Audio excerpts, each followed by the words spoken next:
We have a special Thursday edition of Key's Big List today. Key, who's making the list this week? Yeah, special Thursday, because obviously Tuesday, I wasn't nowhere to be found. But before we dive into this week's list, let's take a look at last week's list. Last week's list is here. Some things have moved around a little bit, a couple teams moving up and down, as you can see.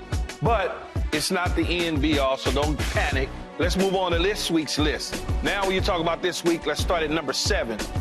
The Commanders were in front of the Packers last week, but I switched it. I put the Packers in front of the Commanders this week. And you say, why? It's because the Packers have the 6th-ranked scoring defense. That means they're putting points on the board offensively, and the defense is stopping people. Now you look at the Commanders, 5th-ranked scoring offense. You see what Jaden Daniels has been able to do. Put the ball in the air, score points, has made the Monday show with us pretty much every single week that I could think of. Now you sit at number 6. The Buffalo Bills are tied for the most takeaways this season. They sit at number 6. They dropped 2 spots. How? Why? Josh Allen gonna win MVP. I can hear it already. But they struggled as far as I was concerned early on against the New England Patriots and the New York bum Jets. So I had to drop them to send a message, wake up or go home in the first round. Now, number 5, the Minnesota Vikings is Sam Darnold, the only team tied for the most takeaways this season. And as I mentioned, Sam Darnold has been balling out of control. 4th most passing yards in the National Football League. When many people have written him off and said he's nothing but a backup, he's changed a lot of people's minds thus far. They sit at number 5. Number 4, the Detroit Lions. The Detroit Lions, the number 1 ranked scoring offense in the National Football League. Detroit also has the biggest point differential this season. Defense is a little suspect at times. As you've seen, Brock Purdy had his way with them in the first half of that game, but they put the clamps on him in the second half. They win the game.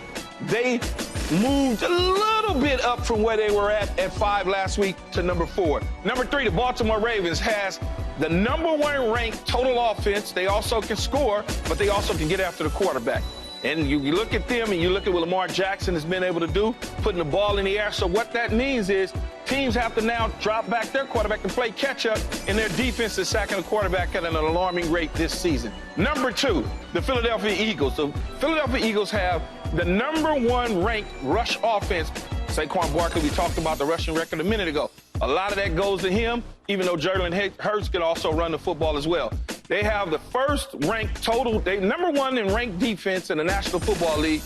They got to kind of get going a little bit defensively, get healthy, don't do something silly, rest everybody up, don't listen to Paul. Paul doesn't know because he's an NBA guy and we know how soft they can be. Number 1, the Kansas City Chiefs had the best 3rd down offense conversion, 50% on 3rd downs this year in the National Football League. Chiefs also have the 2nd ranked scoring defense, which means that they're doing a hell of a job. So my 2 compadres, tell me what you have or what you think is wrong with my list. I dropped a couple teams down. I moved a couple teams up. In the end, what the hell? No. What the hell? Tell me. Y'all, Joy, tell me what's wrong with my list. I just want to know, because I can explain everything I'm doing. What's going on? What's going on there? I don't believe in them. I just don't. You don't believe in them? I don't believe in them because they've shown me twice now with 2 teams that are bums in their division, back-to-back weeks, that they are struggled to get the win. You know, Aaron Rodgers had like a 1.2 QBR. I understand that. I understand that. But they should. I don't know if I would call that struggling. Well, no, early on in the game, they were struggling to put points up. Then all of a sudden, they rolled away with it. The final score? I know it was 40 to whatever, 40 something. No, early. Because if that's a better team, they're not going to put up 40 on a better team. When they see a better team in the playoffs. They put up 40 on them. Yeah, that was early in the season. No, this was 2 weeks ago. I am not with them. Now move on. This is bias. And what about, can we give some respect to the Vikings? I'm saying this every week. Minnesota's in the top 7. Where you want me to put them? They over the Ravens. I don't think they're better than the Lions right now. I don't think they're better than the Ravens or the Eagles. The team is about to win the NFC. And you're going to have them 5th when they do this weekend? So you're telling me they're going to beat the Lions on Sunday night? Yes, I am telling you. Okay. Well, the fact that they have the opportunity to do that should have them over the Ravens. Yeah. I can't put them Like, over look the at the Ravens. record. I don't care about the record. I'm looking at that. I'm looking Talk about at that team. talk about that. What about looking their at that losses? team, you know, man. 2 of their losses too. I get it, but they also lost to them. Okay. So they beat them, and who's that at the top? Kansas City. They beat them too. Well, So you're telling me Buffalo better than Kansas City now? I ain't saying that, but they better than 6. I think they right where they need to be. Oh, I think they right where they need to be. You can't make everybody happy all the time. I didn't see how you moved around the Ravens. You must work for the Ravens front office the way they went up and Be quiet. You must work in the Ravens front All right, office. well, you have the Eagles as the best team In the NFC. right now. NFC. So are they the best team in the NFC? I think so. With a healthy Jalen Hurts, how could they not be? You know what they got on the perimeter. You know the offensive line is intact. The defense at times can make you scratch your head, but they've been putting out the fire lately. I believe with Jalen Hurts in the lineup, both throwing the football as well as running the football, he's answered all those questions. Everybody was down on him several weeks ago. A.J. Brown and him were not connecting downfield, and all of a sudden they came out and unleashed on everybody, quieted that noise down. Now, all of a sudden, you look at them and you say to yourself, oh, well, they don't have him in the lineup. But what they did, just turn around and hand the ball to Saquon Barkley.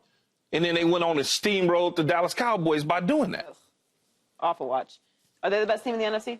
I like the Vikings. I think everybody been sleeping on the Vikings. They've been flowing under You also the radar. like Arizona, and they ain't nowhere to be found. First of all, they have one of the best defense. They got a takeaway in every game. I believe that they do. They do. They have the best wide receiver duo in the NFL.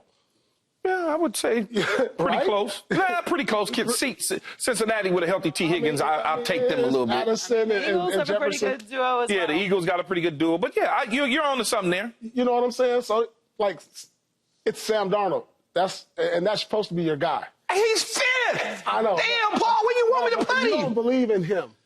That's what it is. Stop. Just say that. Just say that. I actually do believe in him. I think the Eagles are the best team in the NFC. I think they're the Yes. most complete team. They're the team that I trust the most. And beyond that, they have Super Bowl experience. You have they have three. the experience of going through the entirety of the NFC and going to and playing in a Super Bowl. I think that gives a team a lot of confidence. Experience is important, especially when you are going up against some of the competition that you're going to have in the NFC this year. So I would like to trust the Vikings. I think their defense is actually the thing that I trust the most, but I don't know. I have to see them in the postseason. I'd like to trust the Lions. The Lions were in the NFC Championship game last year, but they have so many injuries. I don't know how this is going to go. These two teams are so young. You've got a rookie quarterback. That we'll see how that goes down the stretch, even though he's had a tremendous year. And Green Bay is too up and down for me to really trust them. So as of right now, I think it's the Eagles, and I think they are the most complete team. I actually think there's a Three out of the top 5 teams are all NFC teams. All out of, when you look at it, you say, well, there's the Eagles, you got the Lions, and you got the Vikings. I just got the Ravens in front of them because when I'm looking at the Ravens and Lamar Jackson and Derrick Henry and Zay Flowers at the receiver position, Mark Andrews healthy, and the defense comes alive when they need to. Yeah. That's the thing about the Ravens. So I'm saying to myself, my eye test tell me that they're going to be there with Kansas City in the AFC Championship game, not the Buffalo Bills. Think about this, though. Picture the Bills at their best. Is their best better than some of these teams at their best? We've seen them at their best. No, I wouldn't say that. In Detroit. Yeah, but they wasn't at their best when they beat them. They scored 40 points. They wasn't at their best when they beat them. They scored 40 points on the offensive side, but the defense gives up the goods. That's what we're talking about, all those injuries. That's what it's going to be. That's who they are now. Yeah, that's who they are right now. Yeah, and that's why they're sitting at 4. That's all. That's what I'm saying. They should be ahead of them. No, they shouldn't. No, they shouldn't. Subscribe here to get the latest from Speak, and go watch a few segments from our other shows on FS1.